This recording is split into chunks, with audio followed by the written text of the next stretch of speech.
दोस्तों नमस्कार। YouTube channel चर्चा का विषय में आप सभी का स्वागत है। दोस्तों आज बात करूंगा कुंभ के ऊपर, और कुंभ में भी एक अघोरी बाबा ने पूरी दुनिया के लिए क्या कह दिया, जो चिंता का विषय है उस बारे में मैं आपको बताऊंगा। लेकिन दोस्तों कुंभ एक बहुत पवित्र आयोजन है, और कुंभ का आयोजन सिर्फ स्नान के लिए नहीं होता। ये बात सही है कि कुंभ के दौरान अमृत स्नान की परंपरा रही है और अमृत स्नान माना जाता है।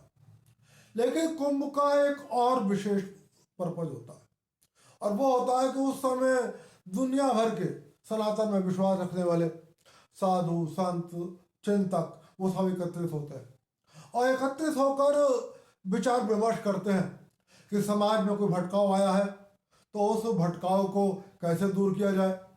समाज में कुछ हमारे धर्म को लेकर कुछ भ्रम फैल रहा है, उस भ्रम को कैसे दूर किया जाए। युवा पीढ़ी कोई रास्ते से भटक रही है तो उस युवा पीढ़ी को कैसे रास्ते पर लाया जाए। विश्व का और देश का और सनातन का कल्याण किस तरीके से हो, इस बात पर कुछ मंथन किया जाए, ये सब कुंभ का उद्देश्य है। और इस बार तो एक बहुत 144 साल बाद एक ऐसा संयोग पड़ रहा है जो कुंभ हो रहा है। लेकिन ये बात बड़े दुख की है कि कुछ यूट्यूबरों ने और कुछ पत्रकारों ने, जिन्हें पत्रकारिता का भी बहुत ज्ञान नहीं है, सिर्फ कुंभ के अंदर सुंदर महिलाओं के फोटो को लेकर सीमित कर दिया, कुंभ में कुछ लड़कियों के फोटो को तक सीमित कर दिया, या कुंभ के अंदर कुछ स्नान करने वाले महिलाओं को तक सीमित कर दिया। तो किसी ने सिर्फ यूट्यूब बना रहे हैं और ऐसे ही इधर उधर की चीजें दिखला रहे हैं, लेकिन कुंभ में जो विशेष होता है उसको लेकर लोगों का ध्यान रखा हुआ। मैं आपको बताना चाहता हूं, कुंभ के अंदर सिर्फ स्नान नहीं, कुंभ में ऐसे ऐसे साधु संत सन्यासी और चिंतक आते हैं कि आप दुनिया भर के मंदिरों में घूम लोगे तब भी आपको उनके दर्शन नहीं होने के। क्योंकि ये जो चिंतक है, ये जो साधु हैं, सन्यासी हैं, तपस्वी हैं, ये सिर्फ मंदिरों में नहीं रहते, ये निर्जन स्थानों पर रहते हैं, ये गुफाओं में रहते हैं, पहाड़ों पर रहते हैं, बर्फीले पहाड़ों पर रहते हैं, और ये सब के सब कुंभ में एकत्रित होते हैं, विचार विमर्श भी करते हैं, एक दूसरे से मिलते भी हैं, एक दूसरे की बातों को समझते भी हैं, और स्नान भी करते हैं, और यही कुंभ का उद्देश्य होता है। दोस्तों कुंभ में बहुत सारे लोग ऐसे आए हुए, लेकिन ना यूट्यूबर और ना पत्रकार आप लोगों को ऐसे लोगों से मिलवाने का प्रयास करें। मैं आज आपको ऐसे ही एक अघोरी बाबा की बात सुनाऊंगा। मैंने उनके कुछ सुने हैं, वीडियो सुने हैं, और वो मैं कुछ पॉइंट्स लिख के लाया हूं जो मैं आपको बताऊंगा कि वो आखिर क्या कहना चाह रहे। दोस्तों इस कुंभ में बहुत सारे, जब आप कुंभ में घूमेंगे तो आपको बहुत सारे ऐसे लोगों के दर्शन होंगे, और उनके बारे में ऐसा कुछ जानेंगे जिसको जानकर आप आश्चर्यचकित रह जाओगे। जैसे स्विट्जरलैंड से एक अंग्रेज संत आए हैं जिन्होंने सनातन धारण कर लिया, और इस कुंभ में, प्रयागराज के कुंभ में शामिल होने के लिए वो स्विट्जरलैंड से 4 साल पहले पैदल चले थे, क्योंकि उन्हें किसी वाहन में नहीं बैठना था। और स्विट्जरलैंड से इस उत्तर प्रदेश के प्रयागराज, जहां पर संगम है और जहां कुंभ के मेले का आयोजन हो रहा है, वहां शामिल हो रहा है। अब आप सोचिए कि आपको ऐसे संत के दर्शन भला किस मंदिर में मिल सकते हैं। 4 साल से वो पैदल चल के आ रहे हैं सिर्फ इस कुंभ में शामिल होने के लिए। इस कुंभ में बद्रीनाथ के एक ऐसे संत आए हैं कि जिन्होंने जब से संन्यास लिया है तब से पैरों में चप्पल धारण नहीं किया, और कभी किसी वाहन में नहीं बैठे, कहीं भी जाते हैं तो दूर तक पैदल ही जाते हैं। और आपको पता है बद्रीनाथ पे कैसी ठंड पड़ती है, लेकिन वो नंगे पैर ही रहते हैं, और बद्रीनाथ में गुफाओं में बैठकर, बर्फीली गुफाओं में बैठकर तपस्या करते हैं। और वो बद्रीनाथ से प्रयागराज पैदल नंगे पांव चल कर आए। सोचिए आपको ऐसे सन्यासी के दर्शन भला किस मंदिर में मिलेंगे? ऐसे सन्यासी के दर्शन आपको कुंभ में ही हो सकते हैं। तो कुंभ सिर्फ नहाने के लिए नहीं, कुंभ ऐसे घूमने की भी जगह। अब स्वाभाविक आदमी घूम नहीं सकता, तो यह यूट्यूबरों की जिम्मेदारी है, यह कुछ पत्रकारों की जिम्मेदारी है कि ऐसे महान संतों से, ऐसे महान सन्यासियों से, ऐसे पवित्र आत्माओं से आपको रूबरू कराया जाए। दोस्तों, एक ऐसे ही अघोरी बाबा इस कुंभ में आए हुए। उनकी उम्र 95 साल है, 95 साल है, और अंग्रेजी फर्राटेदार बोलते हैं। अधिकांश बात, अपनी बात उन्होंने अंग्रेजी में ही कही है। और लगातार उनका कुंभ में यह 7वां कुंभ है प्रयागराज में। मतलब प्रयागराज में वो पिछले 7 कुंभों से आ रहे हैं, और उन्होंने दुनिया के लिए कुछ कहा जो चिंता पैदा करने वाला है। उस बारे में मैं बताऊंगा कि आपको वो क्या कह रहे हैं, और बाद में उस बात का निचोड़ क्या है ये भी मैं आपको बताऊंगा। इनके चेहरे पर भस्म लगी हुई है और पूरा चेहरा लाल रंग का है, लालिमा है पूरे चेहरे पर। और वह चेहरा देखकर एक बार को इंसान हैरान हो जाता है। ऊंची आवाज में बोलते हैं, क्योंकि कुंभ से निकलने के बाद वो हिमालय चले जाते हैं, और हिमालय में कंदराओं में, गुफाओं में, बर्फीली गुफाओं में बैठकर तपस्या करते हैं। फिलहाल वो प्रयागराज में आए हुए हैं, और इनका नाम है बाबा काल पुरुष। 95 साल इनकी एज है, यानी 95 साल एज के मतलब ये हो गया कि 1929 या 2930 में इनका जन्म हुआ होगा, आज़ादी से ही बहुत पहले, 1947 के उत्तर तथाकथित आज़ादी से पहले। इन्होंने जो कुछ कहा है वो बहुत चिंता पैदा करता है। इन्होंने कहा है कि चिताएं जलेंगी और हवा काली हो जाएगी। कह रहे हैं ये आने वाले 4 सालों की बात कर रहे हैं, यानी कि 2029 तक की बात कर रहे हैं। मैंने 2029 तक का आपको एक अपना राजनीतिक आकलन भी दिया था। मैंने आपको 2 एस्ट्रोलॉजरों की बातें भी सुनवाई थी, और आपको पिछले वीडियो में कहा था कि अगले 1461 दिन, वो मेरा पूरी तरीके से राजनीतिक आकलन था।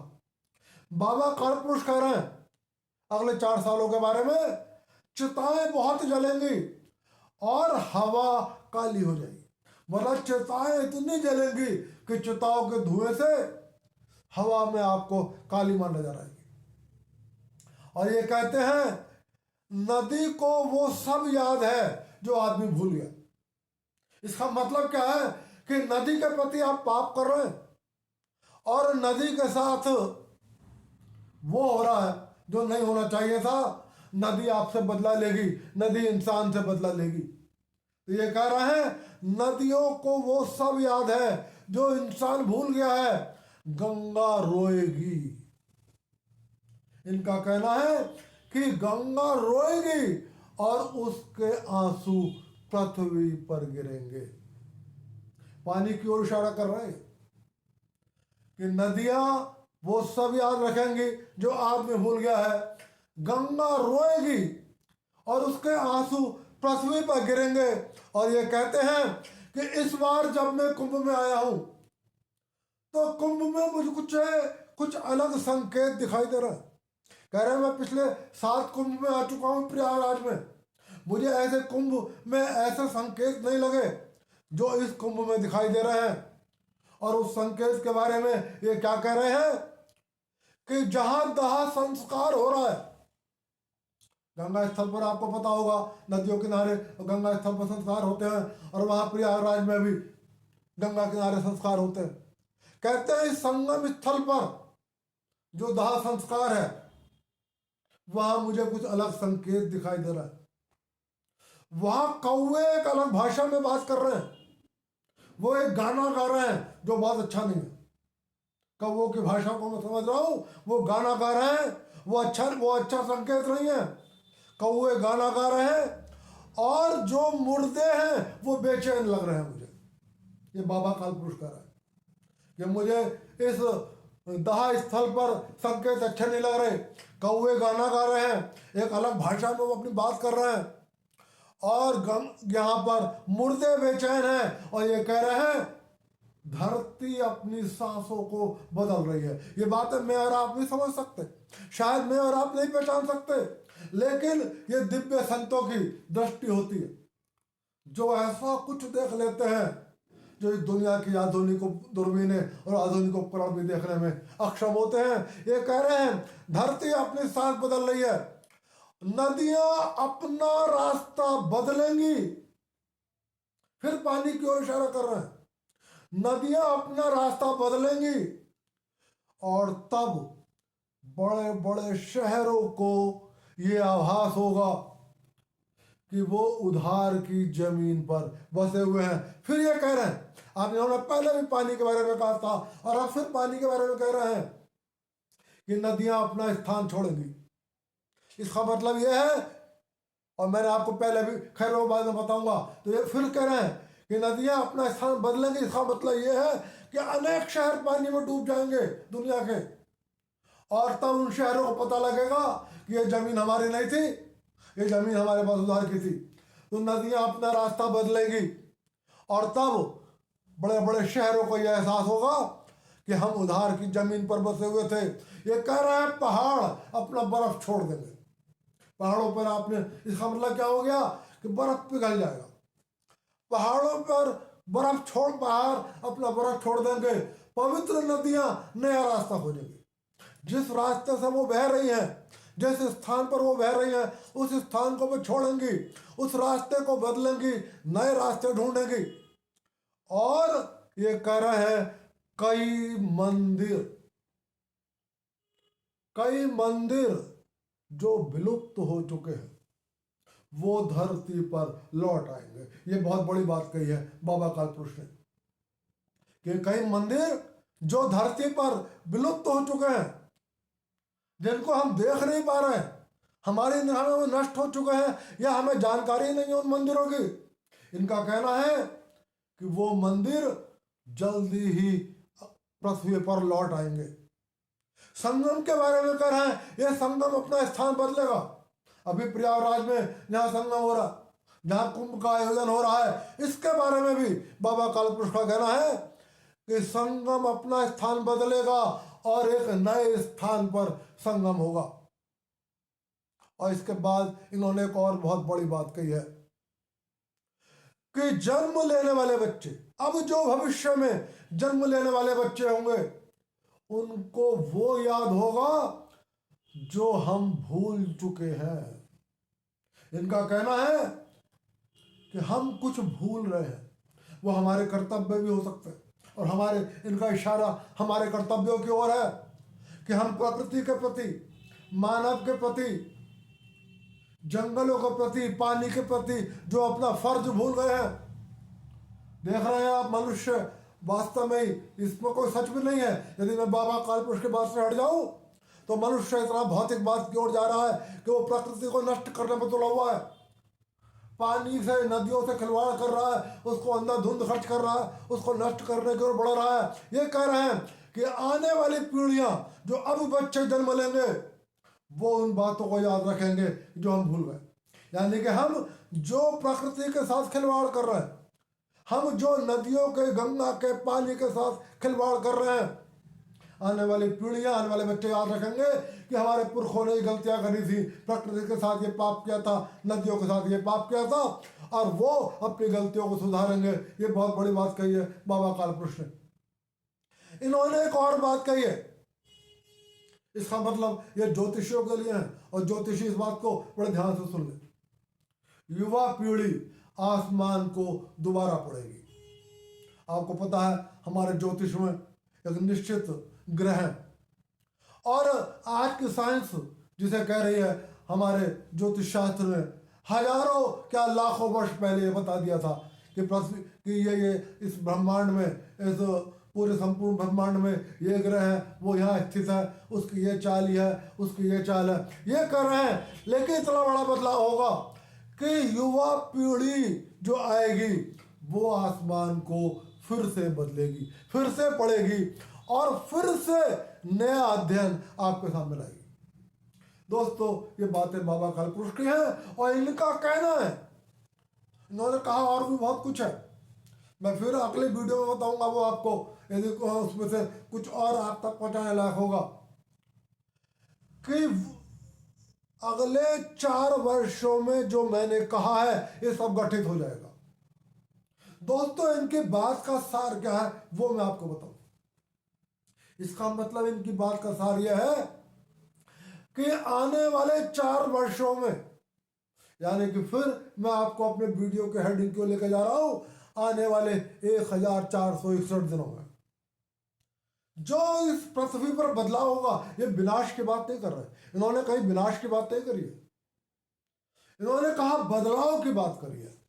और इनका कहना है, इन्होंने जितनी भी बातें कही हैं, चाहे नदियों को लेकर कही है, चाहे गंगा को लेकर कही है, चाहे शहर जो पृथ्वी के प्रति, नदियों के प्रति ये भूल गए हैं और ये भूल गए हैं कि जमीन उधार की है, उसके लिए कहा, चाहे पहाड़ों के बर्फ के लिए कहा, चाहे गंगा के आंसू के लिए कहा, पानी की ओर इशारा कर रहे हैं। इसका मतलब यह है कि आने वाले 4 वर्षों में जो बड़े बदलाव होंगे उसका बड़ा कारण पानी होगा।